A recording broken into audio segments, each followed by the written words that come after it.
I just do a quick little video. I want to give you my love and hope everyone's doing well in quarantine mode. I'm in that same mode, and I thought, I might as well maybe act out of love and shine my light in hopes that it may help you, and because I know it always helps me in return.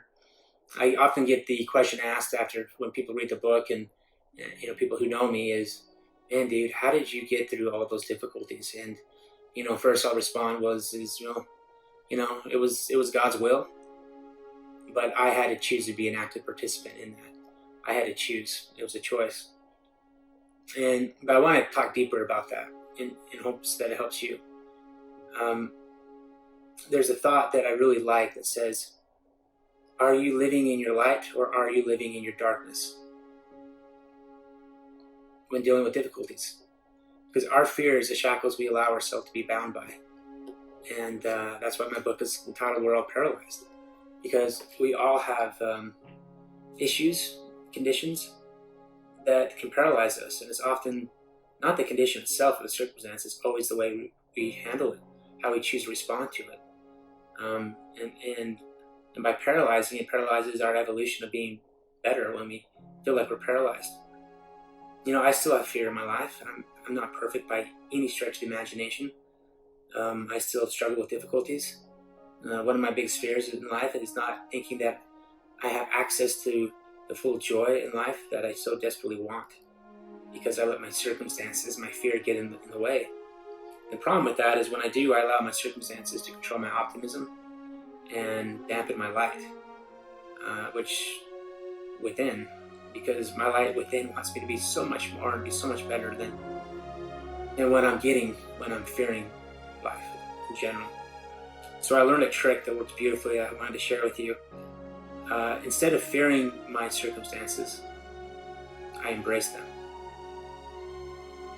I embrace them by asking God, the world, my soul, who I truly am, my willpower, what I can learn from these circumstances that will help me and to help my light shine brighter and be better as an individual because of them. So I want to share a little story that happened a little while ago that kind of shows you how I look at life differently and not necessarily fear my circumstances and the situations it puts me in at times. I was driving home late one night, and I was almost out of gas, and I was at like the worst stretch of road. It was, it was pitch dark on the freeway, and I stopped into this one-horse town, and it's a ghost town. There's no one there. Luckily, I had a very dear friend on the phone with me, and I'll call her Hollywood, and it was great to have that support there. But as I pulled in, a little fear started to creep in, because those that don't know, with me being in a wheelchair and a quadriplegic, and these babies don't work very well, I can't not put gas into my van. I'm reliant on the love of others to help me, and there was no one there. So I'm like, oh man, I hope this works. And so as I'm pulling in, I'm saying a prayer, asking God, please, please, please show me an opportunity where I can be a light, that I can be of service because of my circumstance. And as I pulled in, as if it was choreographed, this small little Chevrolet Malibu, white car, pulls right in, literally at the same time. And I told the individual on the phone, I said, watch this. I'm going to put you on speakerphone, and I'm going to see how my life will be blessed, not by fearing my limitations, but by embracing them. And so I waited. I said a prayer in my soul, asking that whoever's in this car, that they may feel the love that I have to give.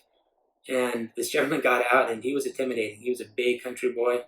And I'm like, okay, all right, Lord, this is who you wanted me to try to help? Great. And so I said a prayer, and he got out of his car, and I said, hello, brother. Man, it's so good to see you. I'm so glad that you're here to help. And he looks at me like, what are you talking about? But here's the thing. I said, hello, brother. I embraced him as my brother. I embraced him out of love. And I acted out of love, not out of fear. And because of that, this gentleman did so in return. He came over and told him my situation. He had a glove on because of coronavirus. He didn't want to get sick, and I respected that, and I didn't either. And 5 minutes went by, and I told him about my story and my unique story of dealing with my challenges. And I told him about how, our conscience, our who we truly are, is all that really matters in this life, and how we can control every outcome. He himself was struggling very much so. He was a dairy farmer and was struggling with some other issues. And long story short, at the end of the whole experience, he's in tears. And so am I.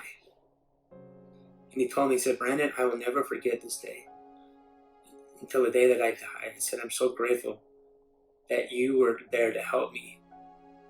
But you see, he was there to help me. And in return, I helped him by living in my light, not living in my darkness, by embracing who I truly am, and by embracing my circumstances to be a light amongst others. So the question I want to leave again with you is this: are you living in your light, or are you living in your darkness? Because based upon that answer, that will determine the outcome of your circumstances that you are currently faced in. God is always found in our circumstances. And it's always found within us, how we respond to them. So that's my message. Love you guys all, and hope you're well, and we'll talk later. All right, bye-bye.